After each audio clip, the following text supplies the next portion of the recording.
Hello, welcome to concept point. Previous class में मैं आपको बताया था कि अगर मान लीजिए कोई भी रेशनल नंबर नॉन टर्मिनेटिंग और रिपीटिंग होगा तो उसे पी बाई क्यू के फॉर्म में कैसे लिखा जाता है। अगर आपने वो वीडियो नहीं देखा है तो एक बार उस वीडियो को जाकर हमारे चैनल पे देख लें, जो कि प्लेलिस्ट के रूप में अवेलेबल होगा। तो डियर स्टूडेंट्स, आज की क्लास में मैं क्या आपको बताने वाला हूँ, बहुत इंपॉर्टेंट टॉपिक स्टार्ट करने वाला हूँ। जैसे सपोज रूट 2 को प्रूव करना होता है that this is an irrational number, root 3 हो गया इरेशनल नंबर। इस सब का, इस तरह का जो क्वेश्चंस होते हैं उसे कैसे सॉल्व किया जाएगा उसके बारे में आज आपको बताने वाला हूँ। सो डियर स्टूडेंट्स, आज का क्लास स्टार्ट किया जाए और समझा जाए इन सारी क्वेश्चंस को कैसे डील किया जाएगा। So starting with the basic definition of irrational number. सबसे पहली बात समझना पड़ेगा कि what is irrational number. Irrational number आखिर होता क्या है। इरेशनल नंबर मतलब क्या होता है बच्चों, कि एक ऐसा नंबर जो ना ही टर्मिनेटिंग होता और ना ही रिपीटिंग होता है उसे इरेशनल नंबर बोला जाता है। Suppose I take an example, I am going to write hair.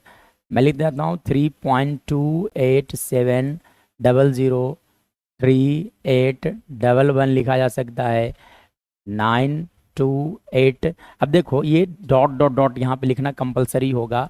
ये डॉट डॉट डॉट जो लिखा गया है इसका मतलब यह बताना चाह रहा है कि नंबर जो है वो टर्मिनेटिंग नहीं है। ठीक है, पहली बात। और यहाँ पर देख सकते हैं कि कोई भी नंबर ऐसा नहीं है जो कि बार बार रिपीट कर रहा है, एक पार्टिकुलर फैशन को फॉलो नहीं कर रहा है, इसलिए जो गिवन नंबर है that is an irrational number. लेकिन जो प्रीवियस क्लास में मैं आपको बताया था वो क्या बताया था, suppose I am going to write here 3.24242424। अब देखो इन दोनों नंबर में थोड़ा सा का डिफरेंस है। ये भी देखोगे तो डॉट डॉट डॉट लिखा गया है, मतलब कि ये भी नॉन टर्मिनेटिंग है। Both numbers are non terminating, लेकिन थोड़ा सा का डिफरेंस क्या है, थोड़ा सा का डिफरेंस ये है कि देखोगे तो यहाँ 242424 बार बार लिखा गया है। So this is an example of rational number, लेकिन ये जो लिखा गया है this is an irrational number. ठीक है, चलिए ये होता है। और आप लोग जानते ही होंगे कि नॉन परफेक्ट स्क्वायर नंबर जितने भी होते हैं रूट में अगर लिख दोगे तो सबके सब इरेशनल नंबर होते हैं। रूट 3 हो गए, रूट 3 हो गया, रूट 5 हो गया, ये सब के सब जो नंबर हो गए वो कैसा नंबर होता है, irrational number. Even cube root में भी लिखा जा सकता है। परफेक्ट क्यूब जितना भी क्यूब रूट के अंदर लिख दीजिए। क्यूब रूट ऑफ 2 हो गया, क्यूब रूट ऑफ आप लिख सकते हो यहाँ पे 7 लिख सकते हो, सबके सब जो हो गया किस तरह का नंबर हो गया, इरेशनल नंबर हो गया। ठीक है, तो ये बेसिक डिफिनेशन था, ये तो मैं तो आपको पहले भी बता चुका हूँ। ठीक है, चलिए आज का क्लास जो हम लोग को पढ़ना है उस चीज़ को स्टार्ट किया जाए। चलिए देखिए, सबसे पहली बात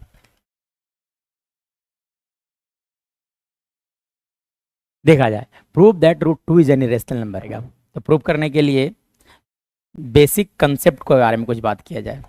सबसे पहले प्रूव करने से पहले आपके लिए कुछ बेसिक कंसेप्ट्स है जो आपको जानना चाहिए। बेसिक कॉन्सेप्ट्स तो देखिए जो इस क्वेश्चंस में अप्लाई होने वाले हैं। जैसे देखिए कोई भी रेशनल नंबर को दो फॉर्म में लिखा जाता है। एक होता है 5/2 लिख देता हूँ, एक मैं लिख देता हूँ यहाँ पे 10/4। बोथ आर सेम थिंग, लेकिन लिखने का तरीका सिर्फ और सिर्फ अंतर है। क्या अंतर है, अगर इन दोनों की अगर हम बात करेंगे 5 और 2 दोनों का कॉमन फैक्टर 1 है, इन दोनों में अगर बात किया जाएगा तो कॉमन फैक्टर 1 भी है और 2 भी है।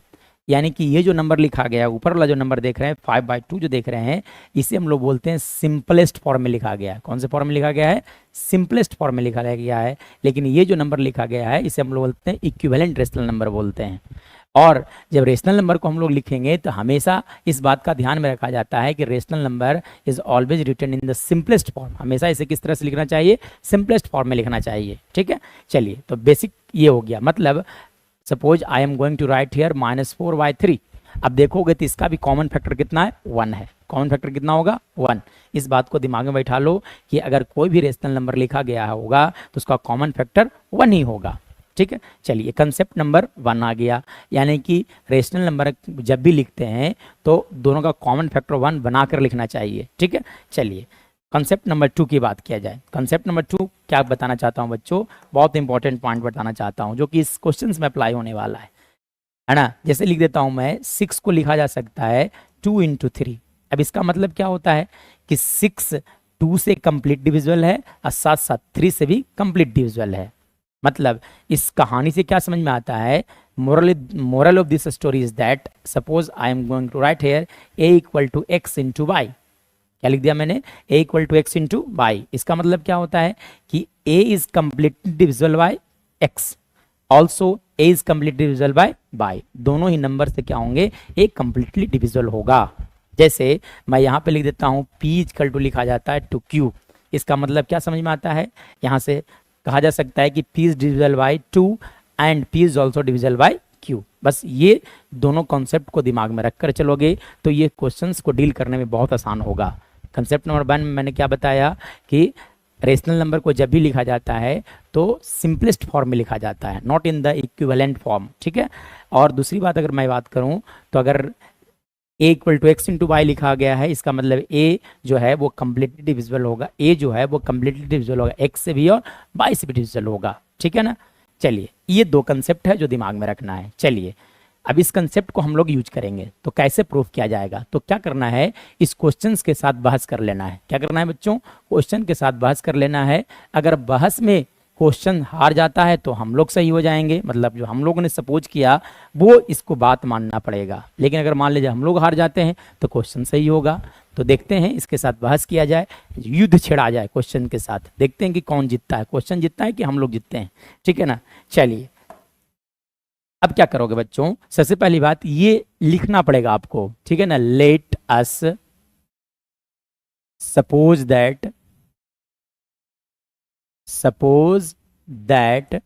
Root 2 is a rational number. ये सपोज कर लेता हूं कि रूट 2 किस तरह का नंबर है, एक रेशनल नंबर है, ठीक है ना। अब ये रेशनल नंबर है तो every rational number is written in the form of p by q, ठीक है। तो इसे लिखा जा सकता है which can we written in the form of p by q। इसे किस तरह से लिखा जा सकता है, in the form of p by q। और अभी मैं बताया था आपको कि अगर किसी भी रेशनल नंबर को p बाई q के फॉर्म में लिखोगे तो कॉमन फैक्टर 1 होना चाहिए, यानी कि यहां से लिखा जा सकता है बच्चों कि which can be written in the form of p by q where p and q has common factor 1, common factor 1। इन दोनों का कॉमन फैक्टर कितना होने वाला है, 1 होने वाला है। साथ साथ ये रेशनल नंबर जब भी लिखा जाता है तो q का वैल्यू 0 नहीं होना चाहिए, रिमाइंडर कभी भी 0 नहीं होना चाहिए, क्योंकि अगर रिमाइंडर 0 कर दोगे 5/0 लिखा जाएगा तो इसका वैल्यू इन्फिनिटी आ जाएगा, जो कि इस तरह से लिखा नहीं जाता है। यानी कि इस बात को भी यहाँ पे मेंशन किया जाए, also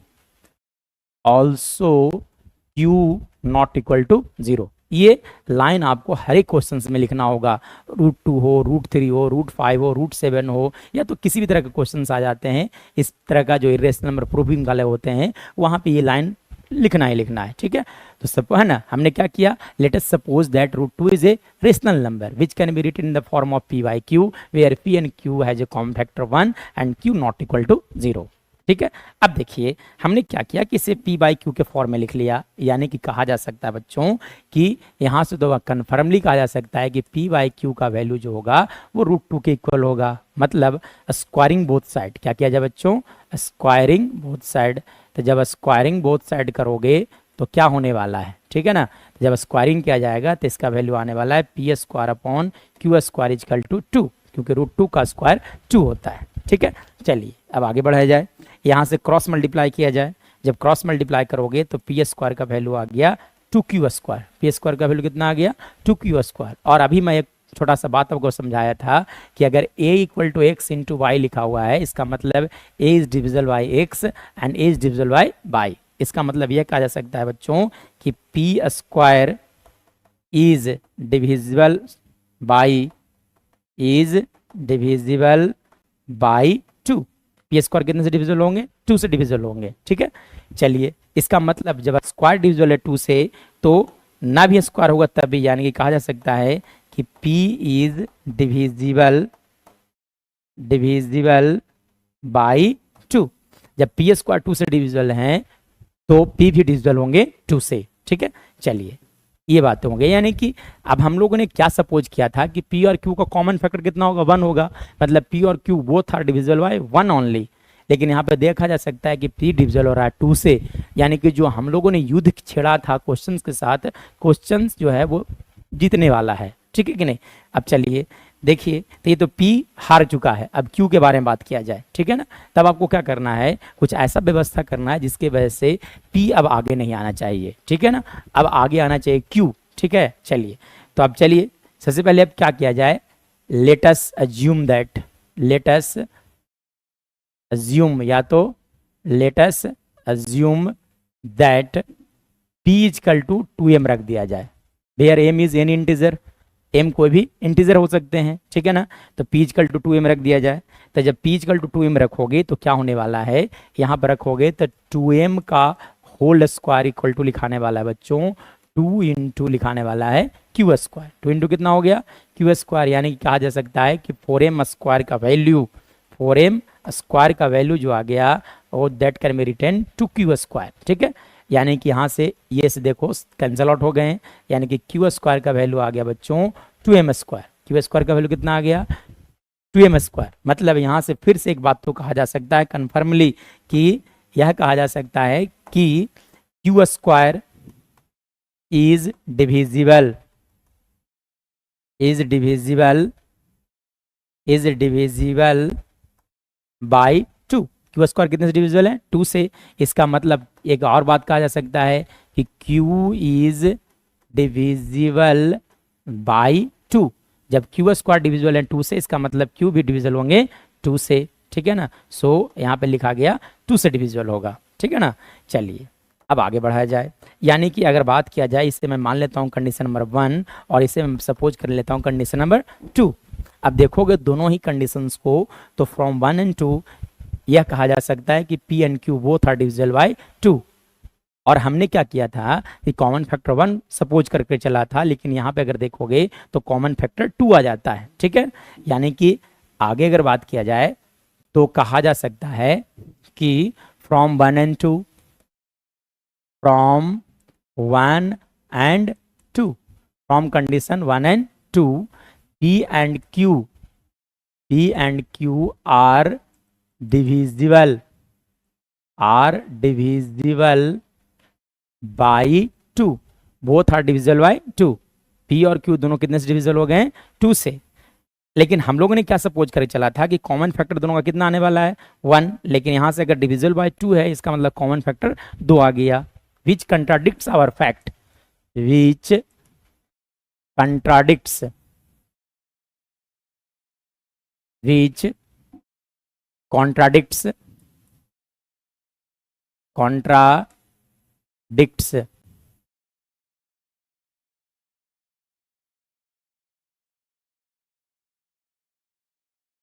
our supposition that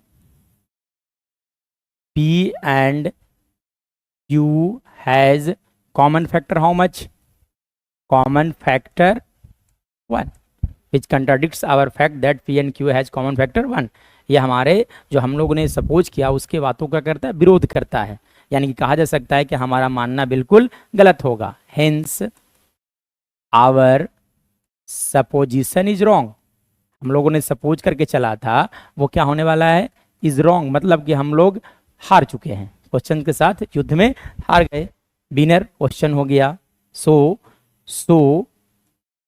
√2 is a rational number, is a irrational number, is a irrational number, is a irrational number, not a rational number. ये जो नंबर लिखा गया है वो रेशनल नंबर नहीं होने वाला है, बल्कि किस तरह का नंबर होने वाला है, किस तरह का नंबर होने वाला है, ये नंबर जो लिखा गया है वो रेशनल नंबर नहीं है, बल्कि ये नंबर जो है वो इरेशनल नंबर होगा, ठीक है। यानी किस तरह से बनाना है, कुछ नहीं करना है बच्चों, सिर्फ और सिर्फ इस तरह से करना है कि सपोज है ना, सबसे पहली बात ये लाइन याद रखोगे कि let us suppose that √2 is a rational number which can be written in the form of P by Q where P and Q has a common factor 1 and also Q not equal to 0। उसके बाद हमने क्या किया P by Q equal to √2 लिखा, उसके बाद squaring both side किया गया, यानी कि P का कॉमन फैक्टर 2 आ गया, और यहाँ से जब P के जब 2m रखोगे तो Q का कॉमन फैक्टर 2 आ जाता है, मतलब P और Q का दोनों का कॉमन फैक्टर 2 हो गया, जो कि हमारा मानना बिल्कुल गलत हो जाएगा, ठीक है। इस तरह से कहा जा सकता है कि हमारा मानना गलत है और क्वेश्चन जो है वो सही है, ठीक है ना। चलिए अगला क्वेश्चन की ओर बढ़ा जाए। देखिए ये इस तरह के क्वेश्चंस के प्रूविंग कैसे करेंगे, ठीक है ना। तो देखियो लिखा गया है prove that 5 + 3√2 is an irrational number. ये प्रूव करना है कि 5 + 3√2 जो होता है वो किस तरह के नंबर होते हैं, इरेशनल नंबर होते हैं। तो कैसे प्रूव किया जाएगा, ठीक है ना। तो ये इस तरह का प्रूविंग जो होता है वो आसान हो जाता है इन कंपेरिजन टू √2 वाला, ठीक है। सबसे पहला लाइन आपको यह लिखना पड़ेगा बच्चों। चलिए सबसे पहला लाइन लिखिए कि let us assume that 5 + 3√2 is a rational number. ये आपको सपोज कर चलना पड़ेगा, इज अ रेशनल नंबर। हमने क्या सपोज कर लिया कि 5 + 3√2 जो है वो किस तरह का नंबर है, रेशनल नंबर है, ठीक है। विच कैन बी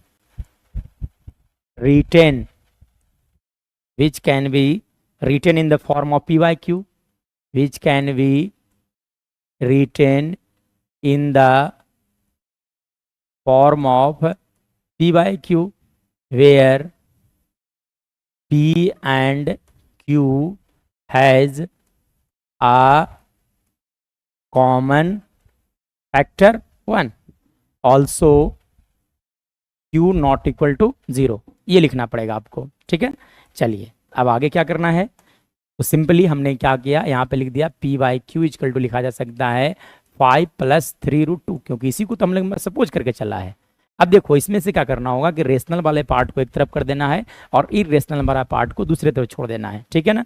यानी कि कहा जा सकता है कि p/q - 5 इक्वल टू लिखा जा सकता है 3√2। यानी कि अगर आगे और बढ़ोगे इसका मतलब यह कहा जा सकता है कि √2 इक्वल टू लिखा जा सकता है p/q - 5/3। अब देखो यहाँ से क्या करना होगा, अब देखिए यहाँ पे p/q किस तरह का नंबर था, रेशनल नंबर। 5 किस तरह का नंबर होता है, रेशनल नंबर। 3 किस तरह का होता है, rational number. we know that the difference of any two rational number is a rational number, so p/q - 5 is a rational number, 3 is also a rational number, and if we divide any two rational number then we will get a rational number। यानी कि कहा जा सकता है कि overall ये जो term जो लिखा गया है बच्चों वो रेशनल नंबर है। क्या कहा जा सकता है कि टर्म लिखा गया है वो रेशनल नंबर है। यानी कि यहाँ से कहा जा सकता है कि here p/q - 5/3 is a rational number. ये किस तरह का नंबर आ गया, इज ए रेशनल नंबर। अब देखिए ये जो टर्म लिखा गया है वो किस तरह का टर्म है, रेशनल है। और ये किस तरह का टर्म होता है, इरेशनल नंबर होता है। अब आप बताओ कि रेशनल और इरेशनल कभी भी इक्वल नहीं हो सकते हैं, इसलिए हमारा मानना बिल्कुल गलत हो जाएगा, ठीक है ना। तो यहाँ पर लिखना पड़ेगा आपको कि here p/q - 5/3 is a rational number, but √2 is a irrational number, is a which type of number, irrational number। rational and irrational number, rational number and irrational number and irrational number cannot be equal, cannot be equal, so our supposition is wrong, so our supposition is wrong that 5 + 3√2 is a rational number, is a rational number, hence 5 + 3√2 is a irrational number. इस तरह से फिर से question जीत गया और हम लोगों इस क्वेश्चन से क्या हार चुके हैं, ठीक है ना। इस तरह से प्रूविंग वाले क्वेश्चन जो होते हैं बहुत इंपॉर्टेंट होते हैं, लेकिन इसमें सिर्फ और सिर्फ आपको लिखना होता है, ठीक है। चलिए आज की क्लास में बस इतना ही। अब हम लोग मिलेंगे अगली क्लास में और भी इंटरेस्टिंग नॉलेज के साथ। That's all for today, thanks.